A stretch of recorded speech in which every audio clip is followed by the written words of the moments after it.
Hi, podcast listeners. Welcome to the A World of Difference podcast. We have so many guests on this show making a difference in our lives, making a difference all around the world with the expertise that they bring. And yet so many of you are reaching out to me saying, you want more. It's not enough just what we're putting on these podcast episodes for you. And so I am here to extend a very warm welcome to you to our Difference Maker community, where you can join for as little as $5 a month to get all this extra content. Out the gate, you're going to get 30 plus mini-sodes of exclusive content not available for the regular podcast listeners, and an exclusive mini-sode every month. And you'll get exclusive voting power to help us pick podcast topics and more. And that's at our Changers tier. There's 3 different main tiers and then an extra larger tier. But whatever tier that you join at, you will be included in this extra content. And I know that many of you are wanting to go a little bit deeper. And so even though it gets a little wild in there sometimes because of how deep we go, I want you to join us there. This extra content is very special. It means a great deal to me to be a part of this community with you. And I would love to just exchange ideas or perspectives that you have around these different episodes. And that's the place where we do it. So please show up to our Difference Maker community. Give us $5 out of your pocket every month. And I think that you'll have a lot of fun in there because we do. And I would love for you to join us. So go to patreon.com/A World of Difference to join us there.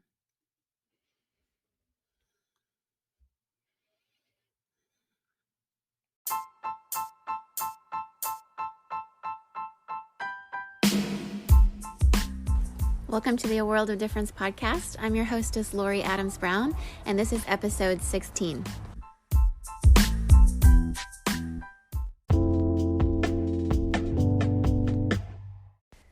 My guest today is my friend from time in Singapore that we spent together, Sandra Boesch. She's an incredible woman. She's so friendly. She's so many things. And one of the many things that she is just super smart and very well educated, and just had an amazing career on 3 different continents where she's lived. She's lived in Latin America. She grew up in Colombia. She also lived in Singapore, clearly, because that's where I met her. And she's lived in the U.S., both for when she was getting her degrees. And to mention her degrees, she has many degrees. She has a bachelor's in communications. She has 2 master's degrees. She has an MBA. And then she also has a master's and a PhD in information systems. She has worked at IBM. She's worked at Duke-NUS in Singapore, and just in education with education technologies manager. She has had just a really long, beautiful career in many different areas of communications, marketing, public relations, software product management, sales enablement, and education technologies. She is fluent in Spanish and English, obviously, because she grew up in Colombia. And she is just an incredible mom. She has an amazing family. She has a daughter and a son that are now in college in Arizona, where they've now relocated to after years in Singapore. And I'm super excited to talk to her today as we're in this kind of really drawn out election season. I was thinking at this point in our podcast we would be through election season, but I'm thinking it might just be lasting for much longer than we expected. But she's going to talk a little bit about her views on the U.S. election and some of the ways that she's been involved as an expat who's come back to the U.S. now, living back in the U.S. and raising her adult kids, and also trying to make a difference here after having lived many years in Asia and coming back. And a lot of you who are listening to the podcast, I know you've had that experience of being an expat overseas and then returning from abroad to live back in your country after many years, and will probably relate to many of the aspects of her life that she's gone through recently in her repatriation. So we'll cover a little bit of that, as well as kind of what her passions are, what God is using her to do during this time as a Christian who also is compelled by her faith to make a difference in the world in various ways. So welcome to the show, my friend Sandra Boesch.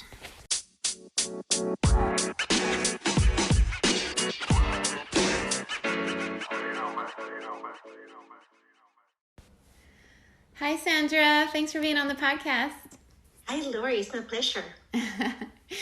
Well, you and I are friends from Singapore days, and now we both find ourselves back in the U.S. But for just the sake of the listeners, why don't you tell us a little bit about your background, and maybe even what brought you guys to Singapore and back to Arizona, where you are now? Of course. course. So was born and raised in Colombia, South America, and then moved to the US and went to school here and got married here, and then started working in technology. And I was working actually for IBM in the early 2000s, and my husband was working for Dell, and he was offered a position in Singapore, and so I said, absolutely, let's go. And so we moved together, but he was working for Dell and I was working for IBM at the time, and we were meant to be there in Singapore just for 2 years, and we just really liked it. We liked the schools that the kids were going to, we liked just the country, and we decided to stay. So after 2 years, we stayed there, and instead of being expats, we became localized, and we really loved it, and we stayed for 11 years more. So just recently, we just repatriated back to the US and came to Arizona. But yeah, we were there for 13 years and we loved it. And one of the reasons why we moved back is because the kids were old enough to go to college, and they have always wanted to go to college in the US. So it was a good time to move back. Yeah, I love your story. Your family has just so much diversity in it. And you and I share the Venezuela-Colombia connection since I grew up right next door. But we met at International Baptist Church in Singapore, so shout out to all our friends there if you're listening.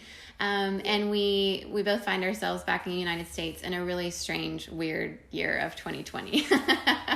So yeah, one of my first questions for you is, I just wanted to ask you kind of how your repatriation process has been, for you, for your husband, for your adult kids. I know that sometimes people find coming back, after, 13 years in your case, to a country that is so different that sometimes there's kind of reverse culture shock or things like that. Have you guys experienced any of that, or? There was a little bit of that, although we tried to come at least once a year when we were in Singapore. Many times we didn't, so we could have, sometimes we were like gone for 3 years without coming back. But we had talked a lot about repatriation and the different feelings that the kids were going to have before we came. And so when we came, they were prepared for just some anxieties that they were going to experience.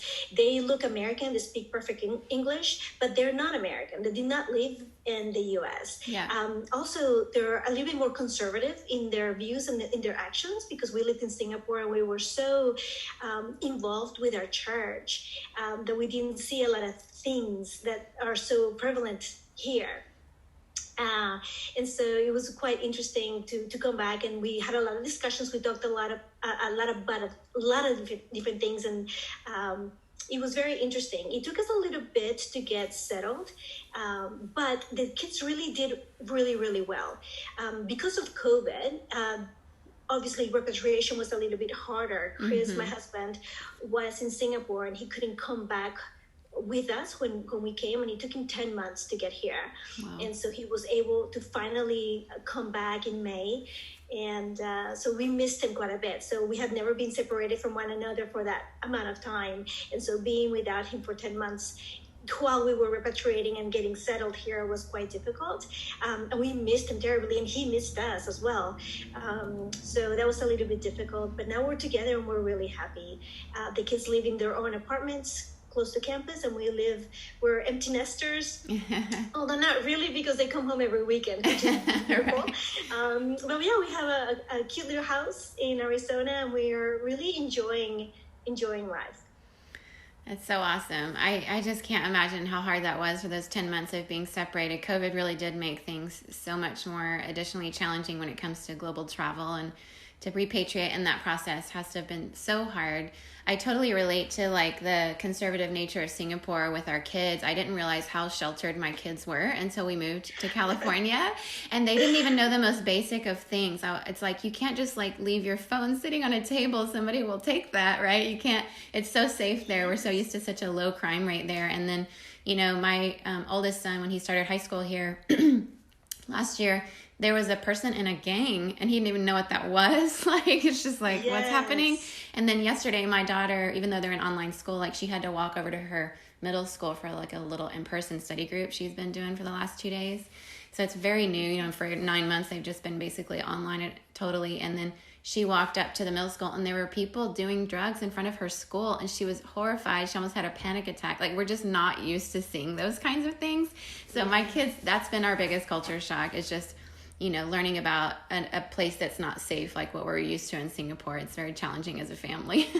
That's true. One of our biggest ones for us, they're really not in an environment, and I'm so glad they haven't said anything about people doing drugs or whatever, but all the different genders. Yeah.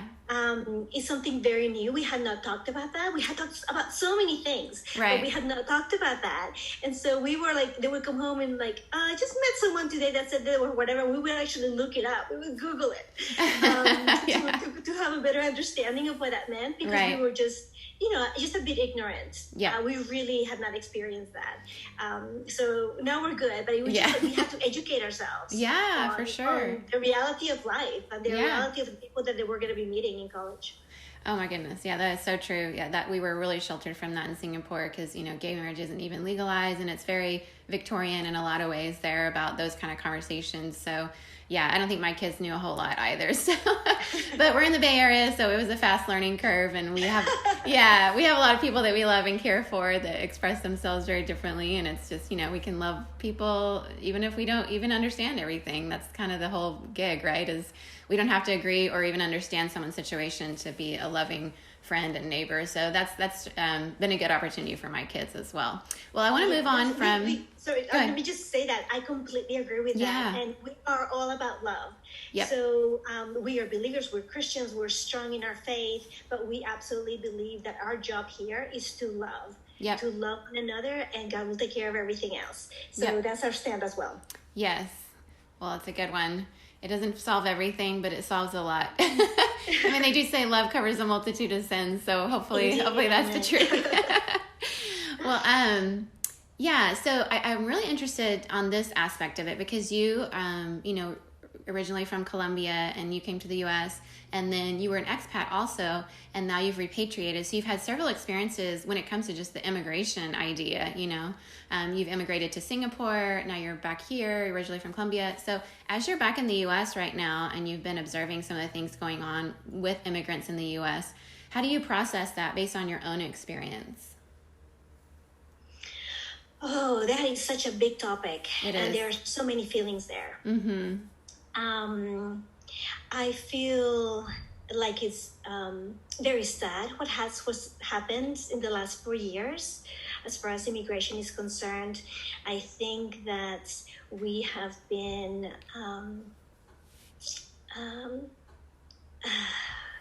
there is like a them and us situation and mentality that is much stronger than it was in the past. Mm-hmm. There's a lack of understanding, and there's a lack of communication, wanting to really understand what's going on and the right solution for things, rather than to mandate something that is not fair, does not provide equity for people, and that is not understanding of individual cases.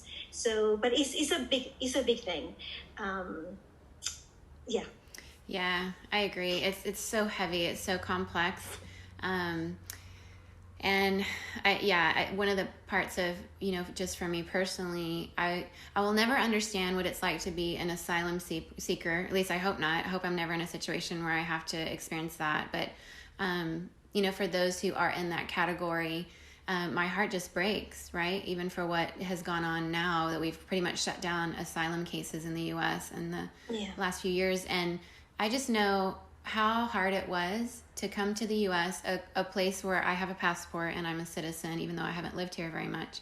But even to come back and, have skin color like I do and have white privilege and all those things, but just the culture shock that I personally went through when you come to a place where you don't have a lot of connections, where nobody knows your history and who your family is, and none of that. It can be so overwhelming. And then to treat people the way that we do when they're so traumatized, it really breaks my heart. And I'm really excited that hopefully we're going to see some changes soon, which leads me to my next question, because I know that you spent some time during this election season working for some of the changes that you were hoping to see. So yes. I'd love for you to give us a glimpse into what that was all about and what your involvement was. Absolutely. So being away for 13 years helps you, and obviously from Colombia to begin with. When you do live in different countries, you have a broader vision of what's going on. Maybe you understand things a little bit more. You understand maybe economics a little bit better, and the way the entire world works rather than just one country. So after being in Singapore for 13 years and just looking at the US, there were a couple of things that bother me the most. And one of them is the right to vote. I really don't agree with gerrymandering. I didn't like what was going on. And knowing that this was a crucial year to vote for people who would make sure that doesn't happen any longer was very, very important to me. And the second thing, I am super pro-female, pro-woman. And I really wanted to work to see what we could do to have more women be voted into whoever they were running for, whatever they were running for.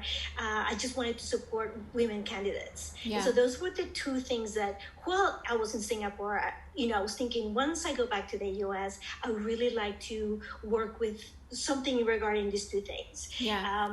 And so when I came back to the US, that's basically what I did. I started looking at gerrymandering and what I could do to do that, right? And so I contacted the redistricting commission meetings, associations here in Arizona, and found out that actually the redistricting commission in Arizona did a really good job 10 years ago, and we have one of the best maps in the nation. Wow. So I was really happy and proud about that. And there's a lot you can do for other places who just look at their maps, and it's almost like a joke, right? When you look at all those snakes and all those, the way that they set up their districts to gerrymander the votes. But there's nothing I could do because you have to live in those states and be there for like 3 years before you can actually be part of the redistricting commission in those areas. So I was like, okay, well, at least Arizona is doing really well. But what I did contact some of my friends to ask them to look at the redistricting commissions in their areas to see what they could do with that, because that's very important.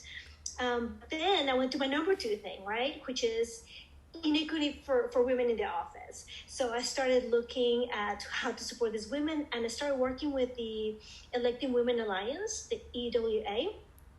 And they just support women candidates. It doesn't matter if you're Democratic, Republican, it's pro-woman. And so I started working with them, and I was just basically just sending texts and writing some content and copy for different things here and there. And then from there, I went to the Arizona Mission Commission here and started volunteering to work to do basically the same thing. It was emails, it was sending text messages, it was writing some copy for the Arizona Mission here. So awesome. I did that active at the beginning of the year, but more so in the last couple of months before the election. I was sending, texts. You can call for batches, and you just send people texts. It give you like 500 names, and you send out those texts, and then for 48 hours, you have comments with those people, and you can ask additional batches regarding of your, depending on your time. And I was just doing that and making some phone calls and sending a lot of text. Which was, it was, at least I was doing something. I felt like I was doing something, although it's very small. It's like, you're a pawn on a chessboard, but I felt like I was doing something, and I was actively pursuing, one of my goals. So. Yeah, well, it clearly worked because Arizona came out a hero in this whole thing, and nobody knew that Arizona could flip like that. And, we were all watching the map in these different colors and expecting one color to show up, and then a different one did. And so obviously there was a lot. I think we all recognized there had been a lot of work on the ground in Arizona during this season, because nothing flips easily like that. And we were very excited, but I will tell you though that from all the texts that I sent, about 60% of the people were Democrats or were willing to have a conversation about Biden. And only, I would say, a small percentage, like maybe 10% were like rude to me or said, whatever, like, not as nice conversations. Another 10% is like, I'm a Republican, I believe in this and this and that. And they would be willing to have a conversation with me, but they were super, kind about it. I would say really only 10% of the people I spoke to were rude. Everybody else was willing to have a conversation. At the very end, people were tired of getting texts. So like fatigue, text fatigue. Right. Got you, but please take up your list. It's like, okay. And that was both Democrats and Republicans. It was like, please, I can't. Yeah. But it was surprising. When I first started, I assumed that it was going to be 80-20, with 80% being Republican and 20% being Democrat. And that's just not the way it was with the names that I personally handled. Wow, that is surprising. And I'm really glad to hear that it wasn't overwhelmingly, nasty like some of the stuff we see, particularly in social media or even on media channels about how it can be so harsh. I'm really glad that you were able to have conversations with people, because that's what it should be about, right? Policies, what matters to you, how can we make this work? And so I'm glad you had that experience. Yeah, and I think that when it comes to social media and news, I think obviously it's news, right? So they want to show the edge cases. They want to show most of the drama. But in reality, I think that a lot of people do believe in very similar things. And yes, they have some differences. And maybe those differences are never going to come, closer together. But at the end of the day, I think most people are very reasonable, Democrats and Republicans. But there are some Democrats that are a little crazy, and there are some Republicans that are a little crazy. And so you have to be aware of those two edges, because that's just the way life is. But I think as a whole, most people are willing to have that conversation. Yeah, I think you're right. And I think that we need to tell those stories more, right? Because it's the stories we tell ourselves that shape our culture, and the words we use really do matter. And I think it would be so lovely to hear more of what you're saying from other people. And hopefully we'll hear more of that in the future as we're trying to unify our nation again. But I know that this pro-woman thing is a really big deal to you. It's a big deal to me too. And so I just would love to hear your thoughts on having our first woman who is a vice president for the very first time in our nation's history. Oh my gosh, I cried. I just cried. I was so excited. I mean, first of all, when Biden said that he was going to choose a female vice president, I was so excited. And I was doing research, I was looking at all the possible candidates, and I was looking at all of them, and I was praying for all of them for the decision to be the right one, and etc. We're all people. We're not perfect. Biden's not perfect. Kamala's not perfect. But it's such a great opportunity. It's just so beautiful to be able to see that. It's so beautiful to be able to experience that with my daughter, to say, hey, we're in the White House and no longer as a first lady, right? Yeah, right. It is beautiful. And even Biden's wife, Dr. Biden, is amazing. She's in education. I think she's going to bring so much to the party, to the White House. So I'm super excited with the level of girl power that we have in the White House. I couldn't be more excited. I was in tears. I was excited, but I was also, and it's just so hopeful. And I'm just so glad that she's a woman of color as well. It is beautiful because the level of hope that brings, the level of equity that brings is huge. And I don't think that it can be understood unless you're a woman of color. Maybe you understand it, obviously, but I mean, it's just the level, that just means so much. It's almost, I may not even have the right words to express how special and how important that is for women. Yeah, no, I totally agree.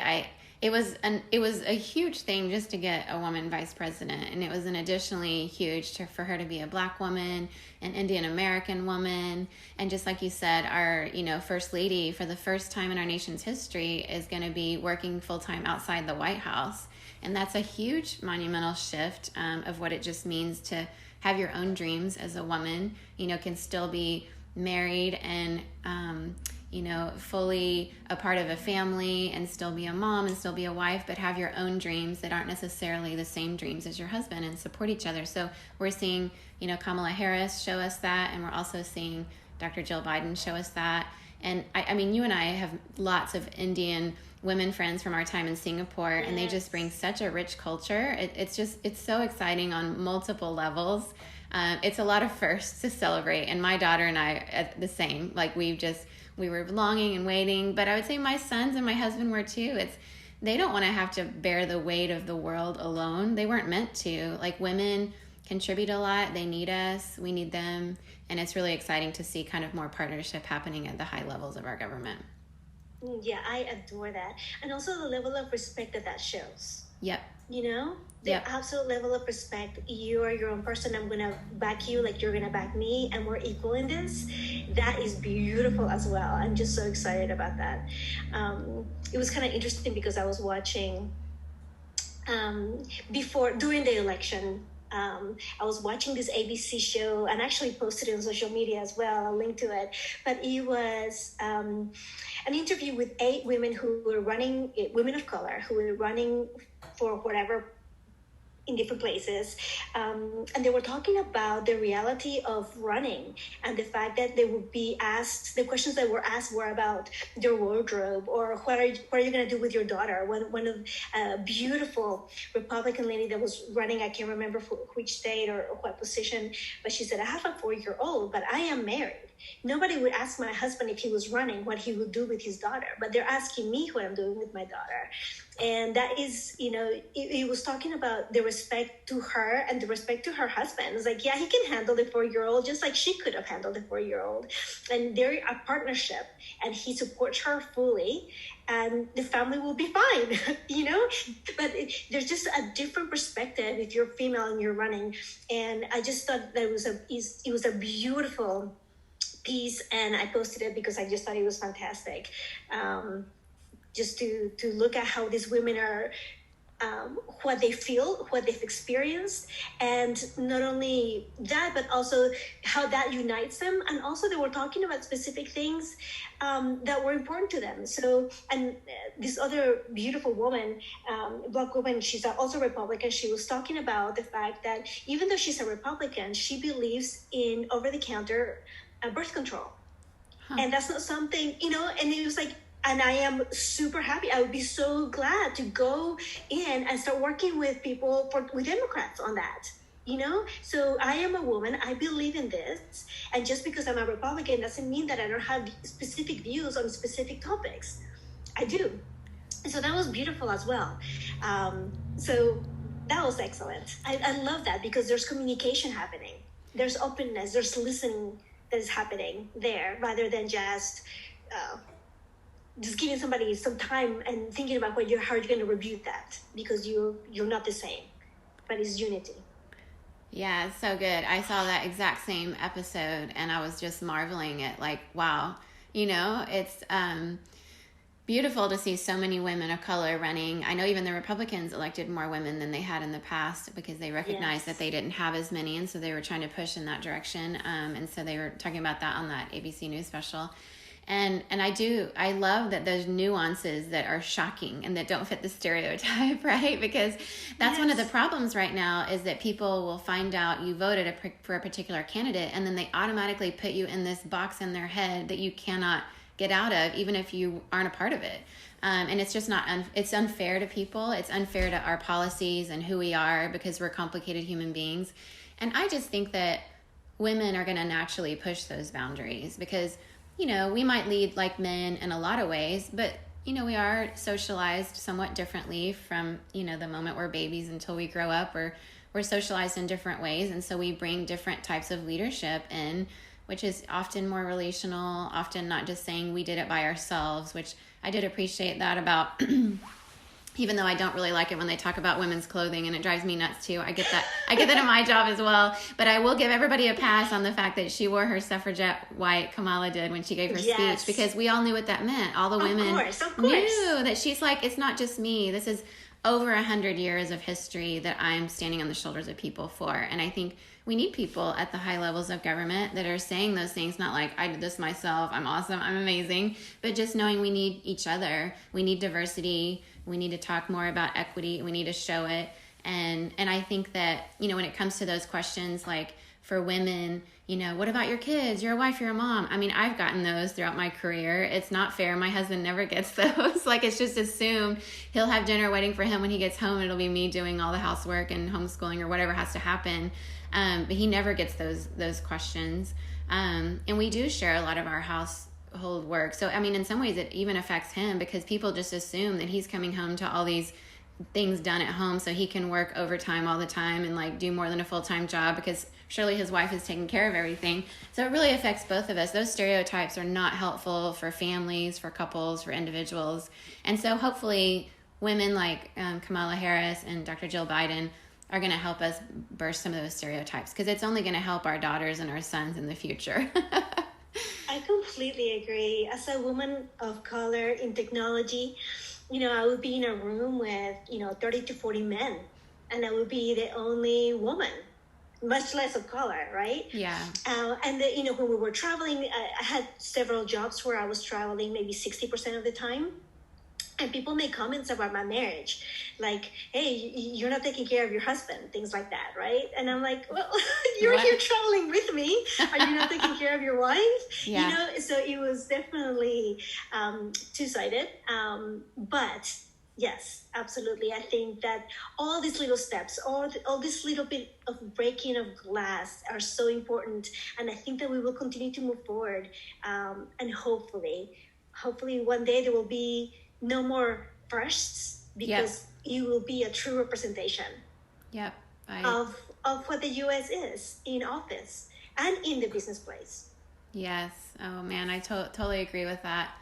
And, I live in Silicon Valley and there's still really, big conversations around women in tech and there's some systems that still need to change. And, as a person who works in the church, I feel like they're light years ahead of us, even in the church. So when it comes to my faith and the systems I'm involved with, just in the world of Christianity, like I really hope that we can even learn from those fields of diversity and inclusion and why it matters. I mean, I think we should be leading the way as Christians in this area personally. That's my personal conviction because we have scriptures that talk about, there's no male or female and how God created man not to be alone, but he needed a woman. They needed to work together to build God's kingdom around the world, that it wasn't meant for men to do alone. It's not good for them. And we both bear God's image as male and female. And so we're both capable of doing great work in the world together. So my hope is that what happens in the high levels of our government will affect tech, it'll affect business, it'll affect, the church, it'll affect all faith backgrounds in a way that our kids won't be having to fight the same battles. That's my hope and my prayer. I am absolutely with you. And I'm there for, just not just us. Obviously, we want to continue to be part of society and impact society in the best ways possible, but for our daughters, and not just for them, for our sons, we want them to be generous and trusting and respectful with everyone around them, all the women that are going to be part of their lives. So that's super important for them to see this and rejoice with us as these changes are happening. Yeah, I agree. Well, when we're talking about the U.S. and some of the things you were hoping for as you were voting and as you were trying to, help people, register to vote and make sure they were voting as well, what are some of the changes in some of the systems in the U.S. that mean a lot to you as you look at the U.S. in general, and there are some systems that really seem stacked against people that aren't equitable? What are some of those that you were hoping will change in this generation? Oh, I think that people saw this time around in this election that their vote does count. We've been saying that for years. Your vote counts, your vote matters. But people hadn't registered to vote. Yeah. Uh-huh. They really hadn't registered to vote. They were like, no, my vote is not going to count. It doesn't really matter what I think. So somehow voter suppression is real, and people don't want to hear that. They don't want to hear that the truth, that's real, that people don't feel like they have the right to vote or should vote, or that they are set up for success in their voting. It's too many hurdles for them to manage. But we see what happened in Georgia, and that gives me hope, because I know that there's a lot of the same thing going on in Mississippi, in Alabama, etc. And so changing that is seeing that change, seeing all those people who have registered to vote and voted. That was beautiful. That was absolutely beautiful. And again, that's one of the things that crucial to me, right? You have the right to vote, and you have to use that right to vote. And I think that happened to a high degree this year, with the most votes ever in an election. That's beautiful. But we're not there yet, right? There's still a lot of people who did not vote. And so there's a lot that needs to be done about that. And again, I sound like a broken record, but there needs to be more women in office. There just needs to be. And so I need to continue working on that. Yeah, for sure. I think one of the real heroes this time was Stacey Abrams. Oh, my and goodness, I yes. know. I mean, I even had a friend in Australia, like, he didn't do anything else but just post her picture on social media. It's like, no, you don't even need words. Like, wow, she really just worked so hard against all odds to make sure people voted. And then, like you said, we saw Georgia flip because more people really leaned that way, and we just needed to hear their voice. And I love it because I think one of the really exciting things about her, as well as Kamala Harris being a Black woman, is, for the longest time, the Black woman vote has been seen as the vote you wanted to get elected yourself. And this time we got to vote for a Black woman. So it's not just a person that you use to get your agenda passed, that they vote for you, but it's really exciting that we get to vote for ourselves, right? Yeah, absolutely. And I like that, but also, there's all this perception of what people would vote. And of course, the reality is reality. I mean, people have studied how people vote, who they're going to vote for, what somebody needs to look like, etc. But I think that Stacey is just so real, and she's like, I am who I am. I am single. I'm not going to get married to run. I'm this weight. I'm not gonna go on a diet and to be whatever. I'm not gonna do a different hair just so that I'm more likable. I am who I am. If people get to know me, they'll understand what I am about and what I believe, and that should be enough for them to vote for me or not vote for me. And she set out a plan that she's gonna run for the president. But I like the fact that she's just like, I'm a woman. Men, they do, to an extent, do like a bit of a shift of how they need to dress, etc. But maybe not to the level that women are expected to do.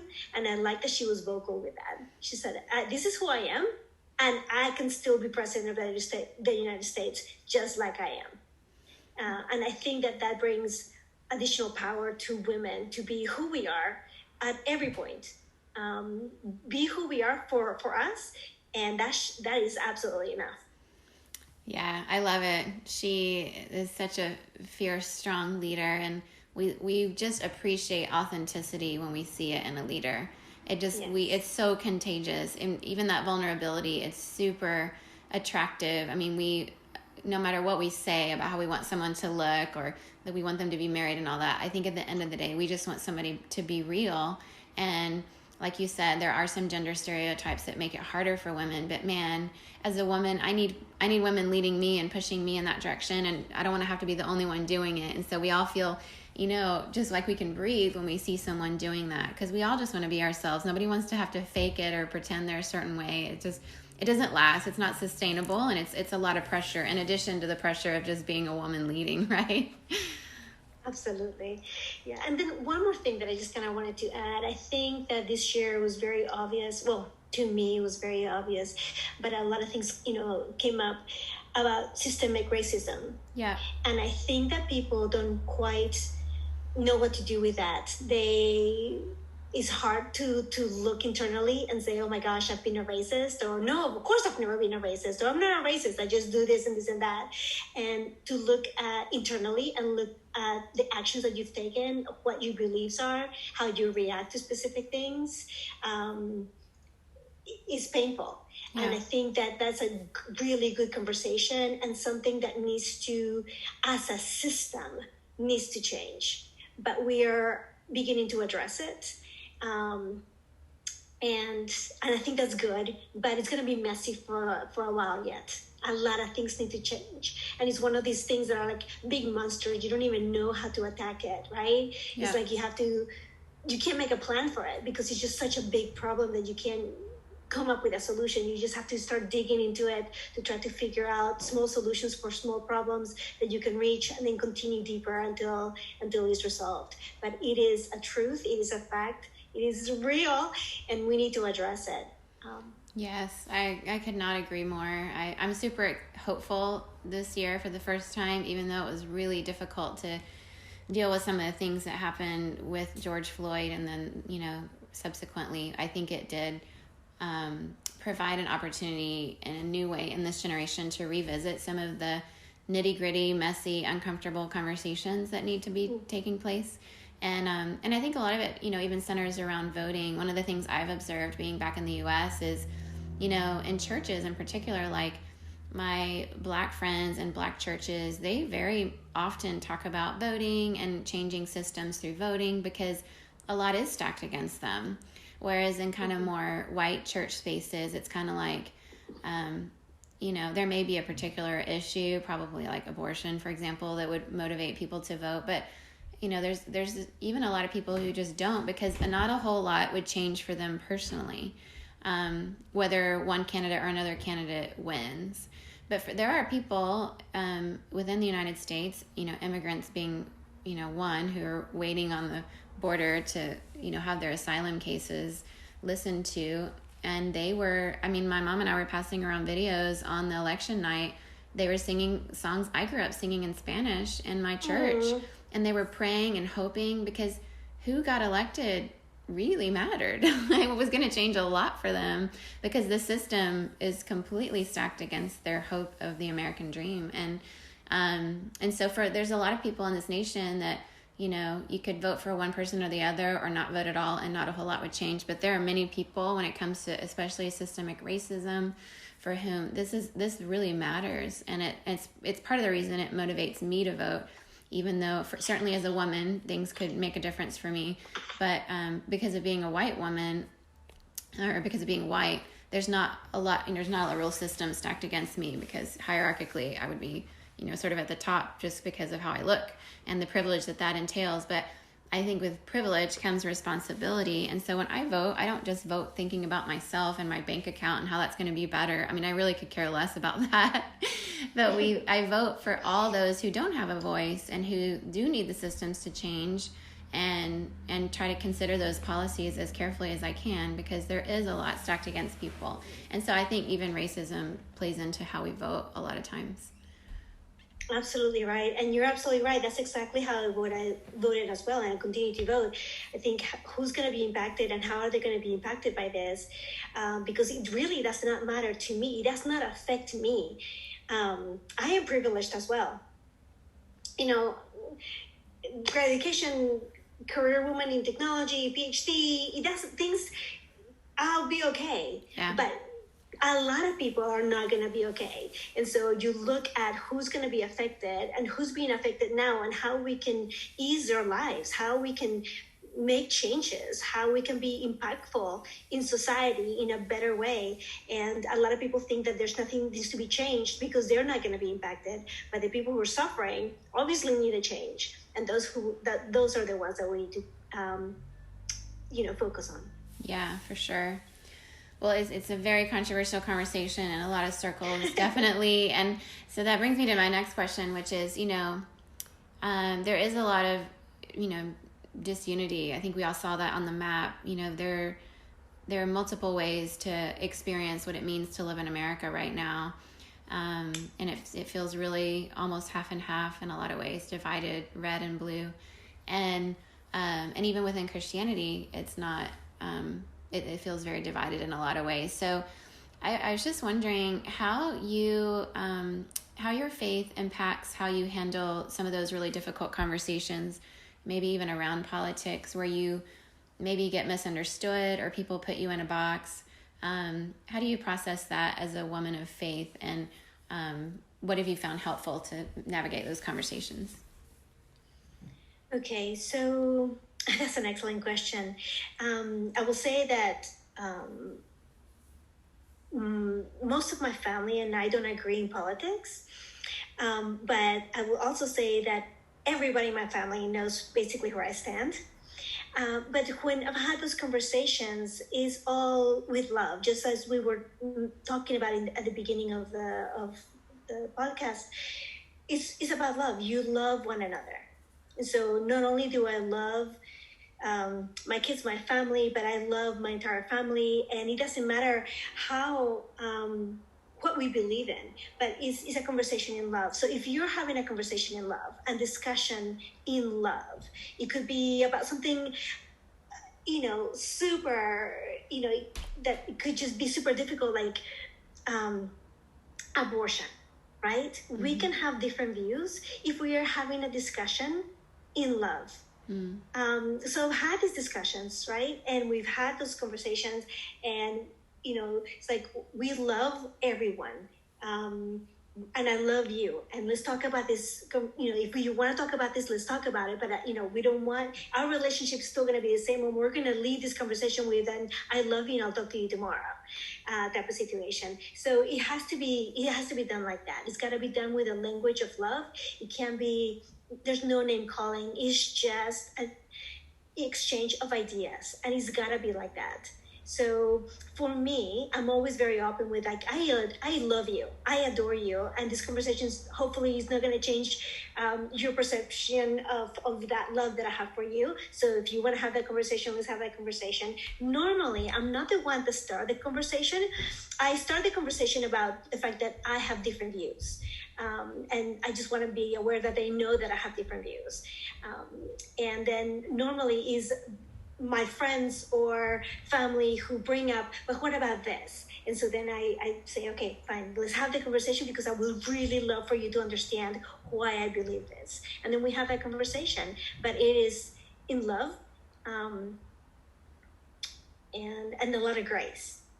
And, we can't let ourselves be angry or be super emotional when we're having a conversation, because we're talking about facts, specifics, situations. We're thinking about bigger thoughts. That's so good. I love it. And I just even feel prayerful in my heart as I hear you say that, just for all of our families across the nation. I mean, it's become almost famous now that Thanksgiving is a place you don't even want to go because you disagree with your family. And it breaks my heart to think that America has come to that, right?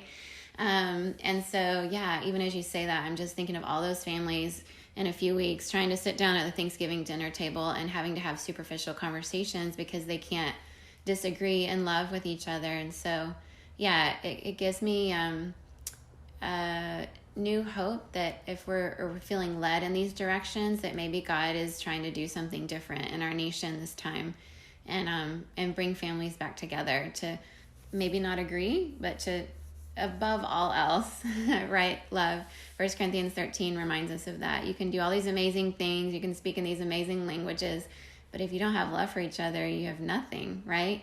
And certainly, hopefully, we can kind of center around that concept going forward. Yeah, no, absolutely. And that's not to say that I have not lost friendships because of it, because of a lack of understanding. Things happen. Yep. But I think that there can be peace, and there can be love, and there can be unity, and there can be discourse that is healthy. That can absolutely happen. And I think it's up to us to do it. I think that if you're based on love, then that's what you do. You love, and you make sure that the conversation goes in a way that is just that. And then I do, obviously, as a Christian woman, I'm a woman of prayer. I pray. I pray all the time, and I read my Bible all the time, and I do Bible studies. And people who know me, they know that I'm involved with the church. Always have been. And so I think also because of who I am and my level of love for God, they also give me maybe possibly a little bit more, give me more grace because of that, and are more willing to have a conversation with me because I do love God. And so people who know me know that as well. So they know that I do not vote Republican. They know that I'm a Christian, and that's good. So that's if nothing else, and I do pray actually for those conversations to open up. Yeah. And so, and that I am able to speak to people in the right manner that they need to be spoken, how they need to be, spoken, and examples that I can give to those specific people. And things do come to my mind that are completely different from one person to another. And that's God. That's the Holy Spirit right there. So. That's so true. Yeah. And I know that side of you because I know you from church, and I know that you do love God and you care deeply about justice and just the church. And I mean, I remember seeing your family do dramas at our church, and you're involved with VBS. My daughter loves your daughter because she helped her in VBS one year, and your family, your family is all very involved, and all of you love God. And I just thank you for showing us an example of what it means to love God and maybe not fit the stereotype of what that looks like on a political level in some people's minds in the U.S.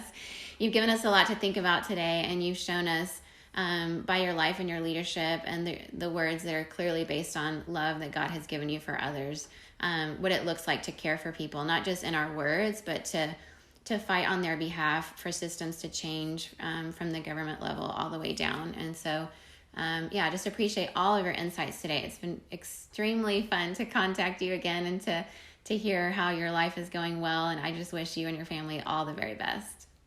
Thank you, Lori, so much. It's been lovely chatting with you. All right. Say hi to your family. Bye, Sandra. Same to yours. Bye-bye. Take care. You too. Bye-bye. Oh, isn't she incredible? Don't you just, if you don't already know her, don't you wish you did? She's just so full of love and so smart and so just cares deeply about people, not just with her heart, but with her brain and with her actions. And she's just an incredible person to know. I really hope that you got something out of her, just the way she talked about the differences with her own family and how we don't have to see eye to eye, but we really do need to love each other. It all should be based out of a place of love. And if we love, that's what we do. We just love, right? And you might want to share your views on a very controversial subject with your family members or your, close friends that you disagree with on these things. But it's like to get to know each other deeply and how we think and why we think that way is really important to do. But it feels so hard to do in the U.S. And I know in several circles around the world right now where there's a lot of nationalism and polarization going on, and social media and just regular media that pits us against one another. But I just loved her reminder about how to have those conversations and just the way she talked about it even. I hope that that's one of your takeaways out of many takeaways from this interview is, if we love, that's what we do. And we say, you know what, I want to know why you view maybe something really controversial, like she said, like abortion, the way that you do. How do you get to the result you're hoping for? I'm hoping to get, there in this particular way. These are the things I care about that are very emotional about that issue. And to listen and to really kind of hear where our family members are coming from out of love. But at the end of the conversation, even if you're in very different places, it should be, you know what, I love you, I'll talk to you tomorrow. Because this whole situation where we're cutting off relationships with family members, not speaking to them anymore because of issues in our politics or in our world that we disagree with, it's really heartbreaking. And as we're headed in toward this Thanksgiving season in the U.S., it's obviously weird. We're headed to purple tier here in Santa Clara County in California again, which means a lot of things are shutting back down indoor and all that. But and I know my family's having to cancel Thanksgiving in New Mexico being together. We're all making sacrifices right now until it's safe to meet again. These are the things we're having to do. But in the meantime, whatever conversations you're having, whether it's over Zoom or over the phone or over text or over social media, let's try to really remember that it should come from a place of love. And if you find yourself not being there, just check yourself. It's something I have to do. We all have to do. It's better to just say nothing, right? Instead of saying something that would break a friendship with someone over an issue that's, about a government, instead of who you are as people. And hopefully you can center around the things that matter together, even if you don't agree on how to get there. That's okay. That's okay. But we do need to say, I love you. I'll talk to you tomorrow. Let's keep that in our heads as we head into this Thanksgiving season, however that looks for you.